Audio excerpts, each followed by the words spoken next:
Bismillahirrahmanirrahim. Assalamualaikum warahmatullahi wabarakatuh. Alhamdulillah wassalatu wassalamu ala Rasulillah wa ala alihi wa ashabihi wa mawalah. Asyhadu an la ilaha illallah wahdahu la syarikalah wa asyhadu anna Muhammadan abduhu wa rasuluhu la nabiyya ba'da. Amma ba'd.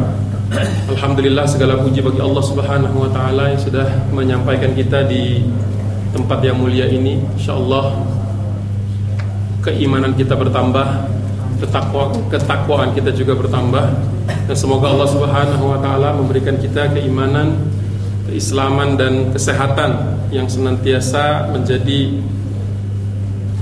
alasan-alasan kita untuk senantiasa bersyukur kepada Allah Subhanahu wa taala. Hari ini insyaallah kita akan melanjutkan kepada pembahasan kedua masa Umar Ibn Khattab, khalifah kedua, penerus Nabi Sallallahu Alaihi Wasallam, setelah kita melihat perjalanan Abu Bakar As-Siddiq. Di pertemuan sebelumnya kita sudah membahas tentang keislaman Umar, bagaimana proses Umar masuk Islam, dan bagaimana Umar bin Khattab menjadi salah satu di antara pemuka Quraisy yang memberikan kekuatan, memberikan keberanian bagi umat. Karena sebelum Umar bin Khattab masuk Islam, para sahabat waktu di Mekah itu salatnya bersembunyi-sembunyi, tidak ada yang berani secara frontal, secara terbuka salat di depan Baitullah. Sehingga sampai Rasulullah SAW pernah berdoa untuk seandainya meminta kepada Allah Subhanahu wa taala, seandainya ada di antara dua Umar. Umar yang pertama yang dimaksud adalah Umar bin Khattab, yang Umar yang kedua adalah Umayyah bin Khalaf. Jadi dua orang ini yang diharapkan oleh Rasulullah SAW untuk masuk Islam. Dan setelah masuk Islam, para sahabat kemudian kita lihat ada perubahan, keberanian untuk ke masjid, keberanian untuk berada di sekitar Masjidil Haram. Nah, kemarin ada satu catatan yang terlupa, Umar radhiyallahu anhu waktu hijrah itu membawa bersamanya 20 orang. Di dalam Sahih Bukhari itu hanya disebutkan 20 orang saja tanpa nama. Sedangkan kalau kita lihat di Ibnu Hisham di Sirah Nabawiyah, kita menemukan ada beberapa nama, tidak sampai 20, tetapi cukup menggambarkan bahwa Umar pada saat itu membawa banyak sahabat yang belum sempat hijrah. Kita tentu saja masih dalam suasana tahun baru Islam. Bersama Umar itu ada Zaid, ada Sa'id, dan ada Khunais. Bertiga ini merupakan kerabat dekatnya Umar. Kemudian ada beberapa nama yang bisa kita lihat di layar. Ini semua berangkat bersama Umar radhiyallahu anhu. Nah, Umar ini kemudian tinggal sebagaimana Rasulullah waktu hijrah ke Kuba, tidak langsung ke Yastrib. Jadi ada catatan penting yang mungkin buat sebagian kita yang sudah sering membaca sejarah kehidupan Rasulullah. Umar tidak langsung ke Yastrib atau ke Madinah karena pada saat itu sahabat itu belum semuanya memiliki kemampuan untuk menerima mereka. Jadi Rasulullah waktu hijrah itu sahabat persaudarakan. Jadi para sahabat yang hijrah ke Madinah atau Yastrib waktu itu belum dikenal dengan nama Madinah, itu dipersaudarakan antara Muhajirin yang hijrah dari Mekah dengan Ansor yang tinggal di kota Yastrib, dipersaudarakan. Nah, karena memang jumlah umat Islam yang ada di Yastrib itu masih terbatas, sehingga pada saat itu Rasulullah tinggal di Kuba sampai ada yang mengatakan 1 minggu, ada yang mengatakan lebih dari itu. Nah, Umar ini termasuk yang juga tinggal dan dipersaudarakan dengan Utban bin Malik. Dan Umar tetap tinggal di Kuba, jadi membuat rumahnya di Kuba, membangun rumah di Kuba dan hidup bersama. Sebelum dia memiliki rumah sendiri, tinggal bersama Utban, dan mereka bergantian. Nah, ini ada sisi yang menarik menurut saya. Karena Umar ingin selalu berada bersama Rasulullah, maka dia gantian dengan saudaranya. Jadi satu hari Umar akan bersama Rasulullah, mengikuti Rasulullah, mengikuti kemana Rasulullah berpergian, dakwah Rasulullah kepada suku-suku yang ada di Yastrib. Tapi nanti pada saat Umar pulang ke Kuba untuk mengurusi kebunnya, usahanya, karena Umar adalah seorang pengusaha besar. Waktu hijrah itu Umar meninggalkan perusahaan patungan bersama Abu Bakar.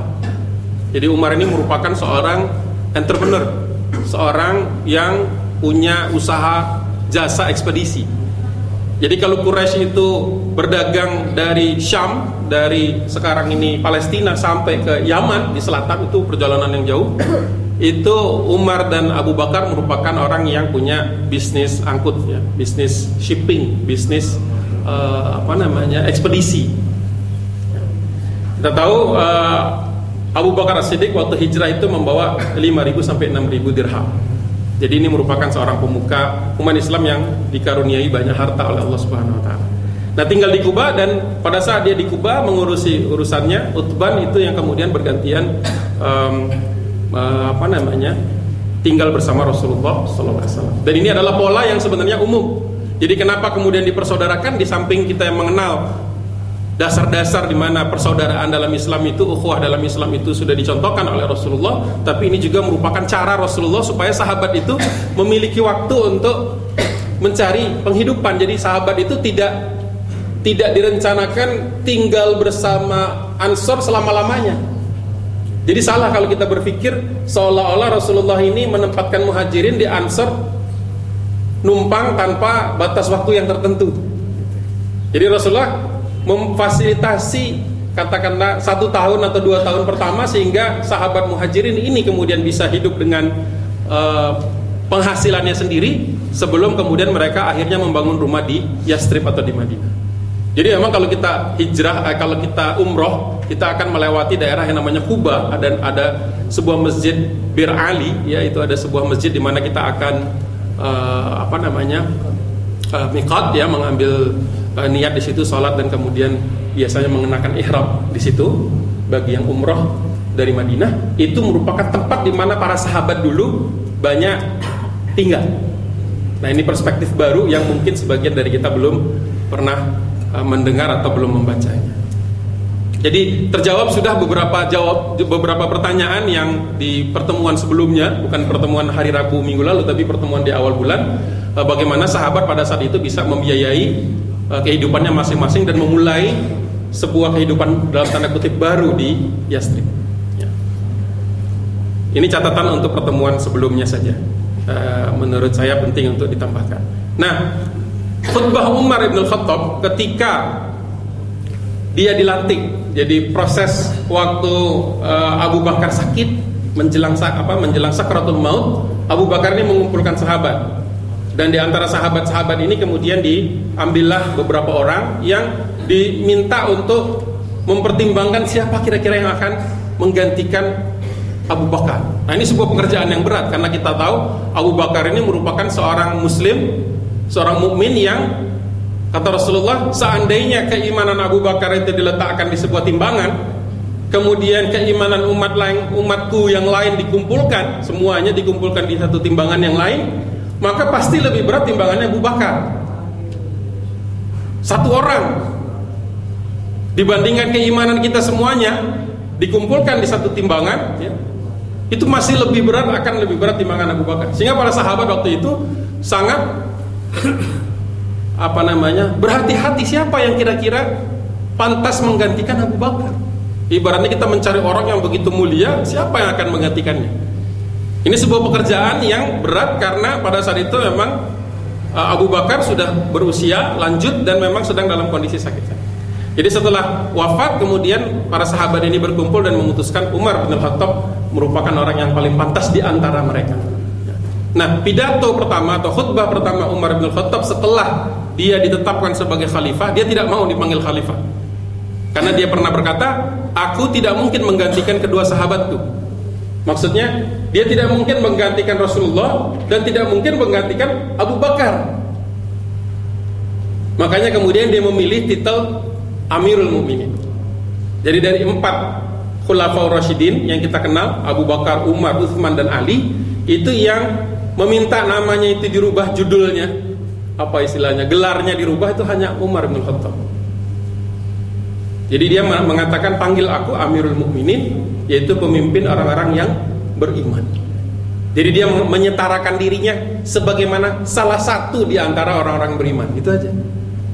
Padahal kalau kita mungkin mendapatkan tempat yang sedemikian tinggi, ya, mungkin sebagian dari kita akan menyukai titel-titel yang tinggi itu. Bisa jadi kita suka dengan sebutan-sebutan, sanjungan-sanjungan. Tetapi Umar bin Khattab merupakan orang yang sangat hati-hati dengan kedudukan, dengan amanah.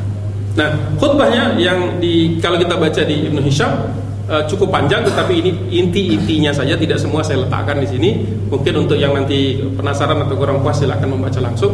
Dia mengatakan sesungguhnya Hijaz ini wilayah dari Taif, Makkah sampai Madinah, itu Hijaz, bukanlah tempat tinggal kalian yang sebenarnya, melainkan sekedar tempat untuk mencari rumput.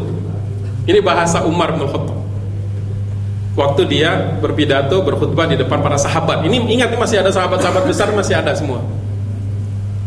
8 orang yang dijamin masuk surga itu masih ada di depan dia. Jadi ini perkataan seorang ahli surga kepada sahabat dan ahli surga yang lain. Ya.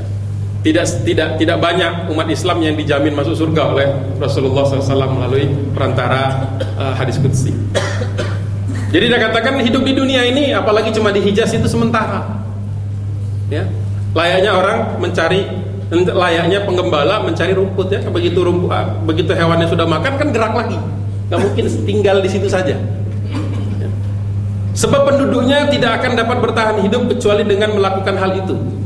Tempat di mana kaum muhajirin yang terpaksa merantau, bahasa Umar itu merantau, Allah ini terjemahan dari hijrah, darinya untuk mendapatkan janji Allah Subhanahu Wa Taala. Jadi dia mengulang kembali betapa sahabat yang waktu itu berada di Madinah ini sebenarnya juga dalam perjalanan, dalam sebuah hijrah, terpaksa merantau karena demi menyelamatkan keimanan. Karena kalau dia tetap tinggal di Mekah, dia bisa disiksa, bisa ditawan, bisa bahkan sebagian sahabat itu diancam dibunuh.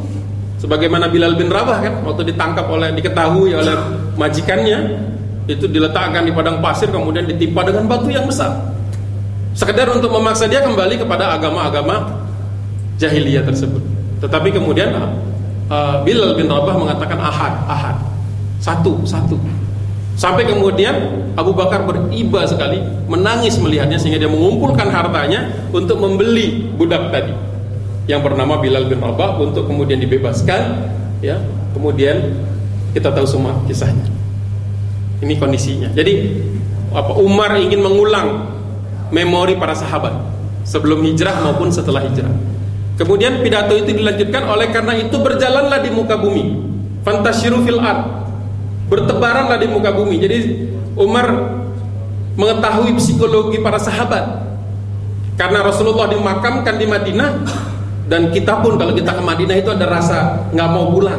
Ya, bagi yang sudah pernah umroh maupun haji, kalau kita sudah di Madinah, apalagi sudah di dalam Masjid Nabawi, apalagi punya kesempatan misalnya masuk ke Raudhah, yang sedikit sekali orang bisa masuk ke Raudhah, itu ada perasaan yang tidak mau pulang walaupun sudah diusir-usir sama askar gitu kan.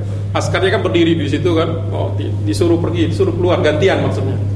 Karena Raudhah itu kan tempat di antara dua tempat yang kalau kita berdoa kepada Allah dengan ikhlas, tidak ada hijab, akan dikabulkan oleh Allah Subhanahu wa taala. Jadi orang di situ benar-benar efisien doanya. Nah, bayangkan tempat itu dipenuhi oleh sahabat itu ada perasaan tidak mau meninggalkan kota Madinah, karena disitulah Rasulullah dimakamkan 2 tahun yang lalu kan. Umar baru naik, Abu Bakar hanya 2 tahun masa kepemimpinannya. Jadi sahabat ini secara psikologis kepengennya nggak mau jauh-jauh dari Madinah. Jadi Umar mengingatkan kita itu harus bertebaran di muka bumi, jangan jagain gawang gitu, jangan hanya memang enak ya di Madinah itu, tapi jangan hanya di Madinah. Ini cara Umar menyemangati para sahabat. Berjalanlah di muka bumi yang telah dijanjikan oleh Allah di dalam Al-Quran kepada kalian untuk mewarisinya. Bagian terakhir dari pidato yang panjang Umar bin Khattab mengatakan, menyetir surat yang kita sudah banyak kenal, yaitu surat Al-Fat ayat ke-28. A'udzubillahi minasyaitonirrajim. Bismillahirrahmanirrahim. Huwallazi arsala rasulahu bil huda wa dinil haq liyudhhirahu 'ala ad-dini kulli wa kafa billahi syahida. Shadaqallahul azim. Jadi Umar menutup pidato yang panjang dengan mengingatkan, adalah Allah, dialah Allah yang telah mengutus Rasulnya dengan petunjuk dan din yang hak, yang benar, agar dimenangkan atas din-din yang lain cara-cara berhidup yang lain, dan cukuplah Allah menjadi saksi. Jadi ditegaskan kembali bahwasanya perintah untuk menyebar di muka bumi itu adalah kemestian, keharusan. Sehingga pada saat itu langsung berdiri. Banyak sahabat yang berdiri untuk menerima perintah dari Umar bin Khattab. Banyak yang volunteer atau namanya mengajukan ya, menjadi sukarelawan. Ya Umar, letakkanlah aku di mana engkau anggap pantas. Jadi sahabat mulai berdiri dan mulai bisa menyeimbangkan antara kecintaan kepada Rasul dan tugas. Ya, kadang-kadang kita kan nggak mau jauh-jauh dari keluarga, dari rumah, dari orang tua, dari anak, istri, tetapi kadang-kadang tugas menuntut kita untuk pergi jauh. Ini pidato yang menurut saya menyentuh hati para sahabat. Nah, sedikit selayang pandang situasi transisi. Jadi pada saat Abu Bakar wafat itu, semua Jazirah Arab tidak ada lagi pemberontakan yang kita kenal dengan huruf riddah atau perang riddah atau kemurtadan. Banyak orang-orang yang murtad. Kemudian kita tahu Imperium Persia atau Sasania itu sudah pernah merasakan kekalahan di tangan Khalid bin Walid. Ya, nanti ada sesi khusus tentang Khalid bin Walid. Dan kita tahu Khalid bin Walid itu pemimpin panglima yang gegap gempita, seseorang yang tercatat dalam sejarah sebagai pemimpin yang tidak pernah kalah dalam peperangan. Ya. Di Persia kemarin kita catat di beberapa pertemuan yang lalu 15 pertempuran yang dia tidak pernah kalah. Sehingga pada saat itu Khalid bin Walid merupakan orang yang semacam jaminan kemenangan dari Allah Subhanahu wa taala. Ya. Khalid sendiri sering dinamakan Saiful Islam, ya, pedang Allah. Tapi kemudian karena perkembangan, Abu Bakar kemudian memindahkan Khalid bin Walid dari front dari Irak kemudian ke Syam, pindah. Kita tahu perjalanan yang luar biasa itu Khalid pindah. Nah, era inilah kita harus pahami di mana Umar mengambil alih estafet kepemimpinan. Pada saat itu kita melihat sebagian sahabat yang ditinggal karena Khalid bin Walid tidak berangkat dengan semua pasukannya. Sebagian sahabat yang ada di Irak yang terpaksa ditinggalkan oleh Khalid bin Walid ini merasa ditinggalkan oleh seorang pimpinan yang dicintai. Sehingga dikatakan di dalam Sirah Nabawiyah itu sebagian sahabat terguncang. Ya, ditinggalkan pemimpin yang kita cintai, yang kita rela untuk, kalau sahabat yang ikut dengan Khalid itu rela untuk mati bahkan. Ya. Itu merasa kehilangan Khalid bin Walid. Dan pada saat itu ada seorang sahabat yang lain bernama Al-Muthanna meminta bala bantuan untuk memperkuat front Irak. Argumentasinya adalah Khalid bin Walid sudah pindah ke Syam, ke Syria sekarang, ke Damaskus, dan membawa pasukan terbaik. Jadi ini kita perlu bantuan. Ya, argumentasi Al-Muthanna seperti itu. Dan Umar kemudian mengirimkan bantuan tersebut. Ya. Satu hal lagi yang kemudian perlu kita catat dalam sejarah, Rasulullah pada saat wafat mewasiatkan kepada Abu Bakar, Abu Bakar pastikan di Jazirah Arab itu tidak ada selain Islam. Ini tercatat di dalam Sahih Bukhari bahkan. Kemudian Abu Bakar sebelum dia wafat pun merasa tugas tadi belum selesai. Jadi diwasiatkan pula ke Umar. Umar, kata Rasulullah, tidak boleh ada lagi agama lain di Jazirah Arab kecuali Islam. Nah, itu jadi sesuatu yang berada di pundak Umar itu berat sekali. Karena Umar tahu ada satu daerah namanya, kalau kita dari Makkah menuju Yaman atau ada satu daerah yang namanya Najran. Najran ini tempat di mana waktu Rasulullah berdakwah itu ada seorang pendeta yang datang menemui Rasulullah dan mengatakan, engkau ini nabi yang ada di dalam kitab kami. Jadi Umar bin Khattab itu tahu persis kedudukan Najran.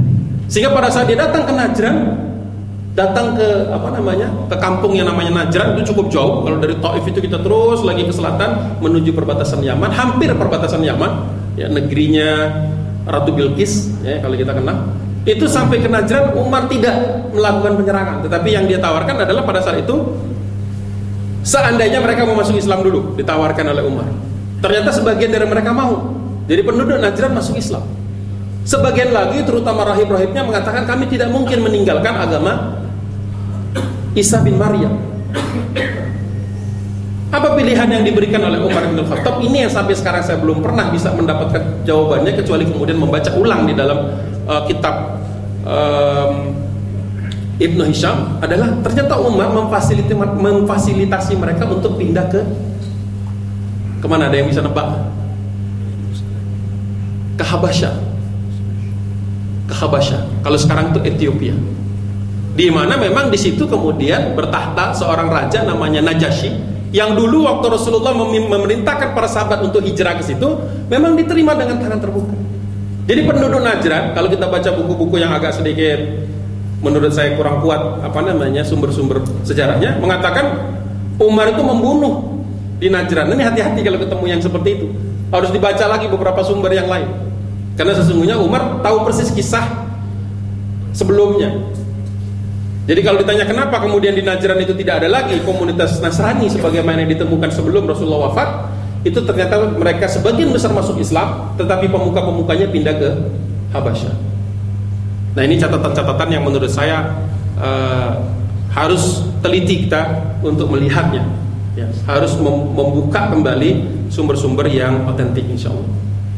Kemudian kalau di beberapa buku jadi ditemukan di dalam Tarikh At-Tabari. Jadi Tarikh Tabari ini tentang kisah ba'da Rasulullah wafat.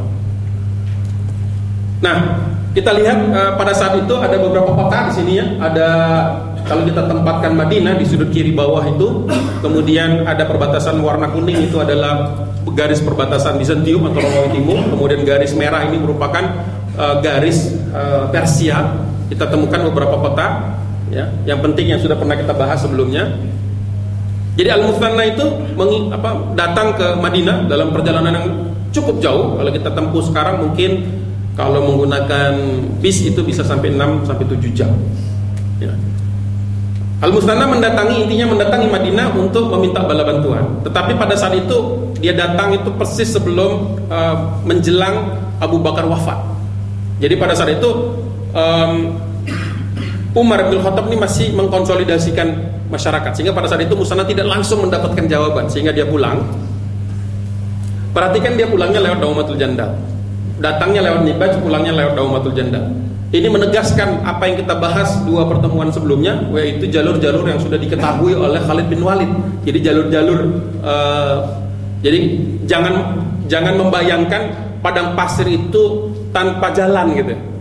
Ya. Jadi jangan kita membayangkan padang pasir itu padang pasir yang kosong. Tapi ada di antara tempat-tempat itu ada yang namanya oasis-oasis yang memang biasa dilintasi oleh pedagang-pedagang sejak sebelum kedatangan Rasulullah SAW. Nah, setelah kemudian Umar bin Khattab berhasil meyakinkan para sahabat sebagaimana yang ada di dalam pidatonya, baru kemudian Umar bin Khattab mengirim pasukan ke Al-Hira. Ada yang mengatakan sejumlah 1.000 pasukan, ada yang mengatakan 4.000. Ambil aja di tengah-tengahnya, karena angka-angka tersebut kadang-kadang berbeda dari satu sumber ke sumber yang lain. Intinya, ini adalah pasukan pertama yang dikirimkan oleh Umar bin Khattab ke Al-Hira, ya, memenuhi kebutuhan atau permintaan dari Al-Muthanna. Ini sedikit gambaran tentang bagaimana jauhnya perjalanan yang ditempuh oleh pasukan yang dikirim oleh Umar bin Khattab, ya. Dan sebagian Nasrani yang ada di Najran itu kemudian difasilitasi untuk menyeberangi Laut Merah menuju Habasyah. Jadi Habasyah itu posisinya kira-kira di sini. Jadi ini Jazirah Arab, ini ada Laut Merah, ini kemudian Afrika, benua Afrika. Pasukan yang dikirim oleh Umar bin Khattab untuk membantu Muthanna ini dipimpin oleh seorang, ada yang mengatakannya sahabat. Jadi beberapa buku menyebutkan Abu Ubaid radhiyallahu an. Tetapi ada yang mengatakannya Abu Ubaid ini sebenarnya waktu masuk Islam belum ketemu Rasul, belum langsung bertemu dengan Rasulullah. Jadi Rasulullah sudah keburu wafat. Nah, wasiat Umar pada saat pasukan pertama yang dia kirim ini berangkat, dia mengatakan begini, karena dia mengasumsikan Abu Ubaid ini merupakan, kalau kita urutkan, maka Abu Ubaid ini merupakan orang yang masuk Islam lebih akhir daripada sahabat-sahabat yang lebih dahulu hijrah. Jadi dia selalu menekankan, dia mengatakan, dengarkan pendapat sahabat Nabi. Jadi menekankan, engkau Abu Ubaid, aku percaya sebagai pemimpin karena kecakapanmu, tetapi engkau memimpin orang-orang yang secara keimanan lebih dahulu. Jadi ibaratnya ada seorang pemimpin junior, tapi dia memimpin orang-orang yang lebih senior secara usia keimanan. Maksudnya usia keimanan itu usia pertama kali dia bersyahadat. Sehingga wasiat Umar itu sangat keras, sangat tegas, ya. Dengarkan pendapat dan ajaklah mereka untuk bermusyawarah. Ini wasiat yang nanti kita akan perhatikan dampaknya jika tidak diikuti. Dan ya, kita akan temukan Abu Ubaid ini diperintahkan untuk bermusyawarah. Jadi selalu mengajak para sahabat untuk bermusyawarah.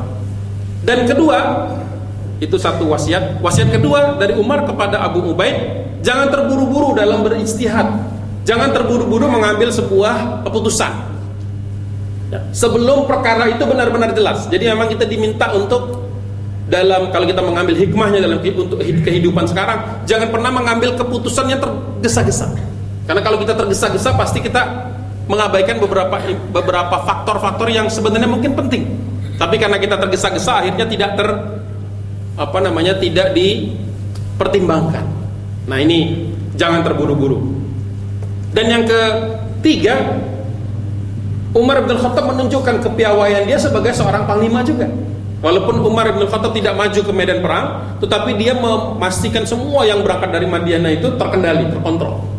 Bahkan Umar bin Khattab ini merupakan orang pertama, pemimpin pertama dalam Islam yang mewajibkan pasukannya setiap 4 bulan sekali pulang. Tidak boleh ada pasukan yang berangkat lebih dari 4 bulan. Ya, kita tahu kisahnya kan? Kisahnya bagaimana ada seorang ibu, ya, seorang istri dari sahabat yang ditinggal. Jadi seorang istri yang ditinggal oleh suaminya itu pernah malam-malam hari itu berdoa menggambarkan betapa sedihnya dia ditinggal. Nah, Umar ini termasuk pemimpin yang tiap malam rajin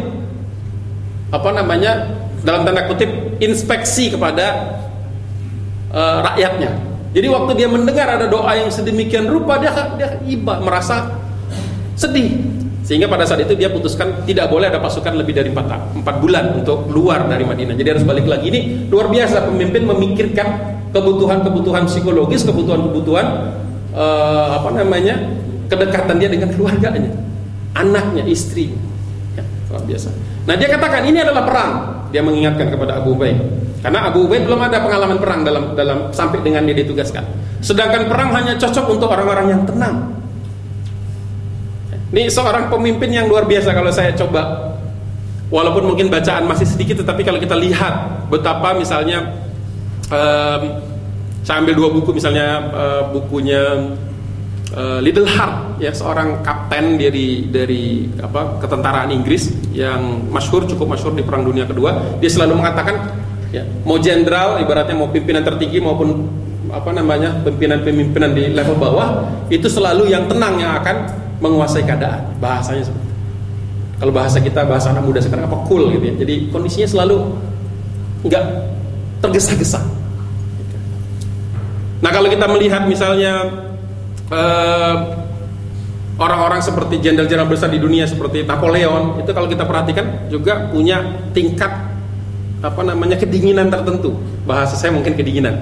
Jadi bagaimana pasukan Napoleon itu berapa kali jumlahnya lebih sedikit dan hampir terkalahkan oleh pasukan sekutu Inggris, Portugis, Spanyol, Rusia, bahkan hampir kalah. Tapi dengan ketenangannya prajuritnya bisa melihat kalau ini jenderalnya tenang. Sehingga apa yang dia perintahkan itu dipatuhi. Karena apa? Dia tidak melihat jenderalnya itu kabur ke belakang gitu. Karena biasanya kalau pimpinan itu sudah mundur ke belakang, pasukan pun akan kemudian bergegas meninggalkan tempat-tempatnya. Jadi dari dua hal tersebut yang kejadiannya justru lebih awal. Ini Umar menunjukkan seorang yang mengerti tentang psikologi di medan perang. Dan menurut Umar ditutup oleh Umar adalah dan pandai melihat kesempatan, baik itu menyerang maupun mundur. Nanti kita perhatikan ini, kalau nanti saya akan kembali lagi ke sini. Ini betapa Umar bin Khattab itu memberikan wasiat yang sangat tepat. Karena dia tahu bukan hanya karakter bangsa Persia, tetapi dia juga tahu karakter bangsa Arab. Jadi bangsa Arab ini punya rasa harga diri yang tinggi. Ya. Mundur itu di era di zaman ini itu merupakan sebuah disgrace. Jadi semacam titik malu terendah. Kalau ada satu pasukan, satu suku itu mundur, itu tidak terfikirkan oleh bangsa Arab. Nah, ini untuk bisa kita katakan Umar bin Khattab ini merupakan pengecualian dari cara berpikir orang Arab waktu itu. Dia mengatakan pandai melihat kesempatan menyerang maupun mundur. Sebagian sahabat masih bingung tuh, mundur? Apa mundur gitu? Tidak dikenal mundur. Nah, wasiat ini nanti akan kita lihat di kejadian-kejadian berikutnya. Pertempuran pertama itu mungkin detailnya saya tidak perlu angkat di sini. Kalau baca Ibnu Hisham itu detail-detailnya lengkap sekali. Bagaimana kemudian Rustam ini kaisar lah katakan seperti itu, kaisar ya, pimpinan tertinggi. Waktu itu dia berada di Madain. Ini memerintahkan pasukan dalam jumlah besar untuk kemudian mencoba memukul mundur pasukan Islam yang ada di Al-Hira, pimpinan Abu Ubaid Al-Muthanna, tapi kemudian digantikan oleh Al-Ubaid. Dan Al-Ubaid ini kemudian membuat pasukan Muslim menjadi lebih percaya diri, ya. Sehingga pada saat itu kita perhatikan ini manuver-manuver yang sebenarnya untuk kepentingan kita tidak terlalu signifikan, tetapi intinya pada saat itu pasukan yang dibawa oleh Abu Ubaid ini berhasil menyerang, dan menyerangnya selalu mengikuti gaya Khalid bin Walid. Kalau masih ingat, Khalid bin Walid itu selalu kalau menyerang bukan frontal tapi dari samping. Jadi seolah-olah dia mau pergi tapi kemudian kembali lagi. Seolah-olah kalau kita lihat mau kembali ke ke gurun pasir tapi kemudian keluar lagi, sehingga pasukan melawan itu mengalami sebuah pendadakan, ya, diserang dari arah yang dia tidak duga, sehingga pertempuran itu dimenangkan. Pertempuran pertama di Namarik 8 Sya'ban, dia tanggal-tanggalnya nanti ini dekat sekali waktu-waktunya. Pertempuran kedua itu sebenarnya pertempuran kecil, tetapi karena saat itu banyak pasukan yang berhasil meloloskan diri dari Namarik, ini kemudian dikejar, dan kita lihat Musanna ini ditempatkan sebagai pemimpin pasukan kavaleri, jadi pasukan penunggang kuda. Waktu itu memang jumlahnya sedikit, tetapi ini cukup signifikan karena umat Islam pada saat itu belum memiliki banyak kuda. Jadi ternyata kalau kita buka-buka lagi kitab-kitab sejarah yang lama, dari era Rasulullah sampai era ini, umat Islam itu selalu minus tunggangan. Minus tunggangan itu apa?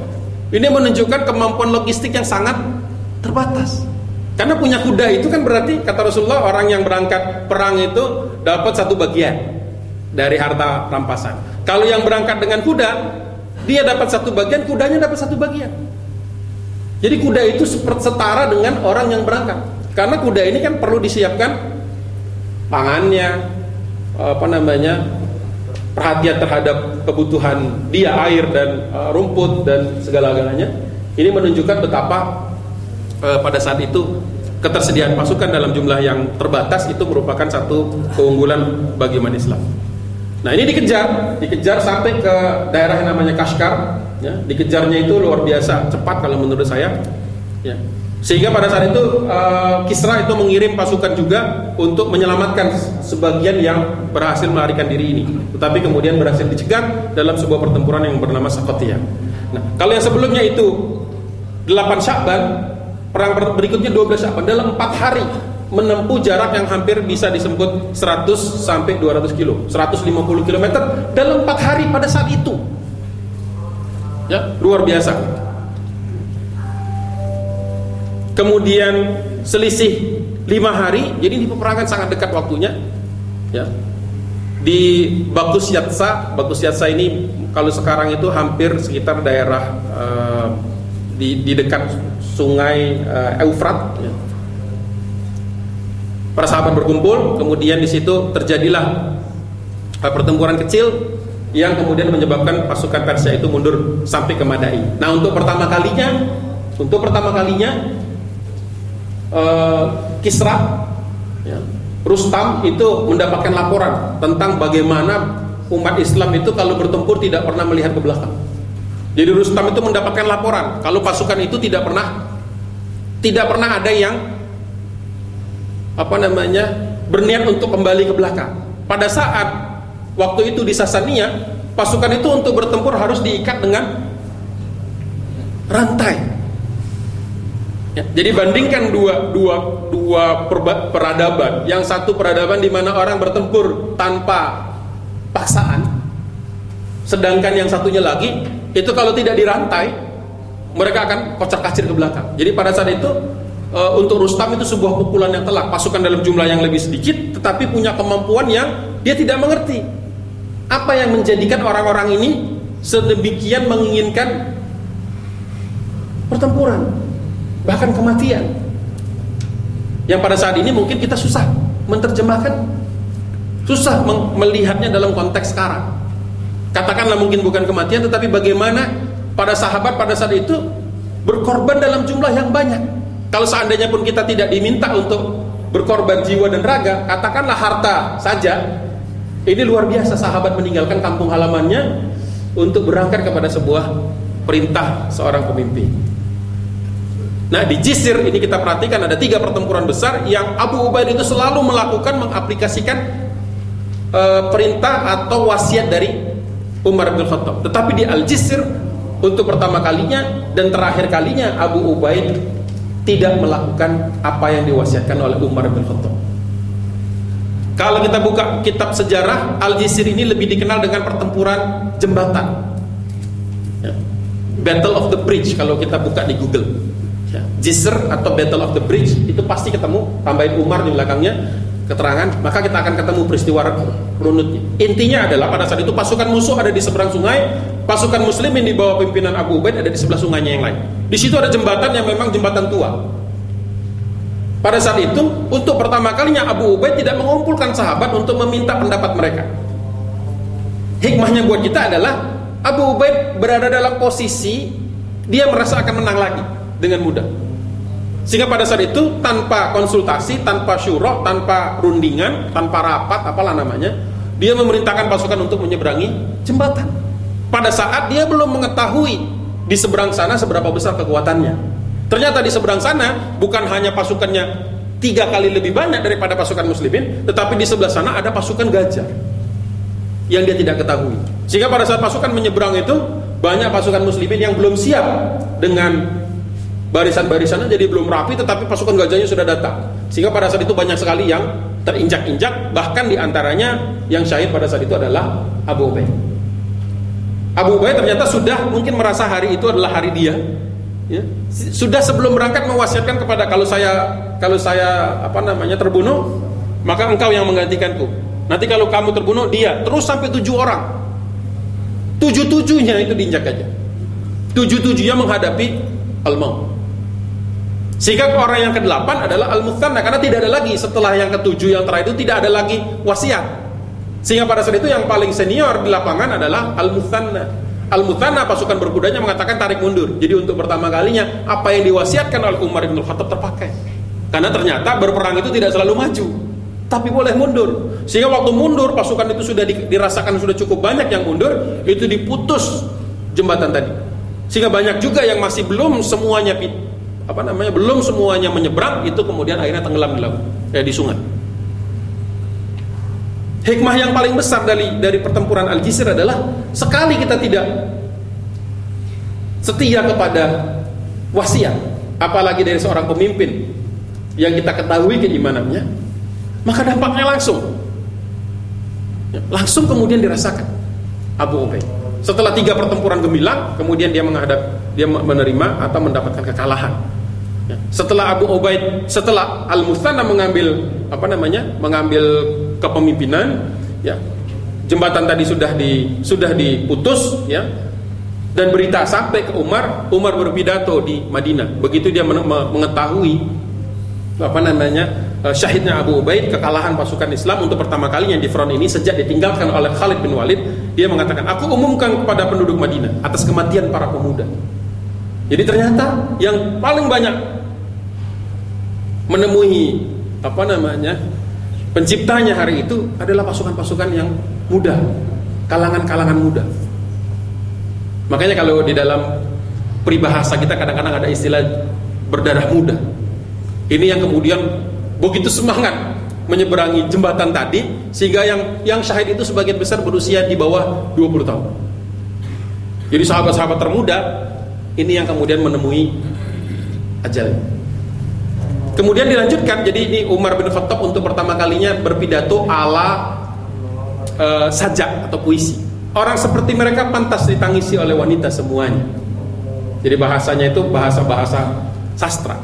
Aku umumkan kepada kaum Ansor, karena memang yang wafat banyak juga kaum Ansor, tentang pemuda mereka, pasti semua orang yang hidup rela berperang demi mereka.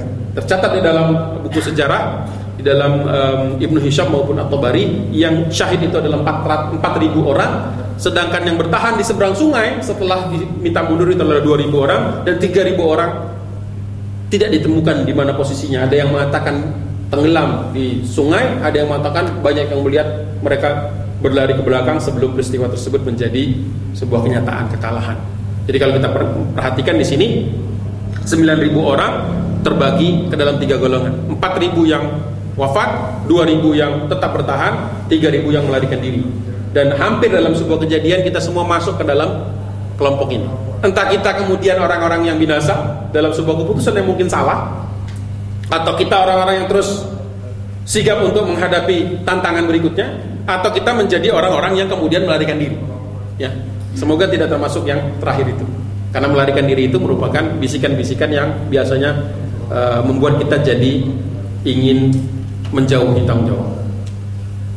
Nah, satu penutup sebelum kita sudahi kajian hari ini adalah Al-Muthanna berhasil menangkap 2 pemimpin besar dari kalangan Sasaniyah pada saat itu di Ulais, ya, bernama Jabban dan Mardan Shah. Nama-namanya mungkin tidak terlalu penting untuk kita ketahui, tapi ini kronologi sejarahnya yang kalau kita perhatikan setelah ini tanggal 24 Syakban, jadi pertempuran Jisr itu 23 Syakban. Jadi selang sehari istirahat itu, kalau ibaratnya kalau kita perjalanan panjang, istirahat itu paling kan 1 kali 24 jam. Ini belum ada 1 kali 24 jam, pasukan sudah bergerak lagi. Saya tidak habis pikir, saya tidak bisa menyelami seutuhnya bagaimana kualitas fisik. Gak usahlah kita bicara kualitas keimanan karena sudah jelas. Saya tidak terbayang bagaimana para sahabat waktu itu menjaga kualitas fisiknya. Dari tanggal 8 Syakban sampai 24 Syakban itu terus berada di dalam perjalanan yang berat. 16 hari non-stop. Memang Allah mengaruniakan 3 kemenangan, tapi kemudian Allah memberikan sebuah, sebagaimana setelah Badar ada Uhud. Ini bagaimana kita juga dituntut oleh Allah Subhanahu wa taala untuk mensyukuri kemenangan-kemenangan kita secara berjamaah, secara bernegara sebagai satu kesatuan, maupun kemenangan-kemenangan individu, sebagaimana kita juga diminta dan diperintahkan untuk beristighfar terhadap kekalahan-kekalahan kita, maupun juga beristighfar terhadap kekurangan-kekurangan atau kekalahan secara individual. Karena sesungguhnya setelah kekalahan itu nanti kita didorong untuk meraih kemenangan-kemenangan berikutnya. Jadi kekalahan itu bukan sesuatu yang jelek dalam Islam, selama kita mensyukuri apa yang sudah pernah Allah berikan dan kita bersemangat untuk menggapai kemenangan berikutnya. Jadi tidak ada yang namanya kekalahan abadi. Yang ada adalah kita selalu terdorong untuk melakukan yang terbaik. Itu yang mungkin bisa kita ambil dari peristiwa Abu Ubaid, ya, dan Al-Muthanna, dan periode awal Umar bin Khattab memerintah. Ya, kita akan perhatikan nanti Umar bin Khattab akan lebih selektif lagi dalam mengirim pasukan. Ya. Allahu a'lam bishawab. Al-haqqu min rabbik fala takunanna minal mumtarin. Billahi taufiq wal hidayah. Assalamualaikum warahmatullahi wabarakatuh.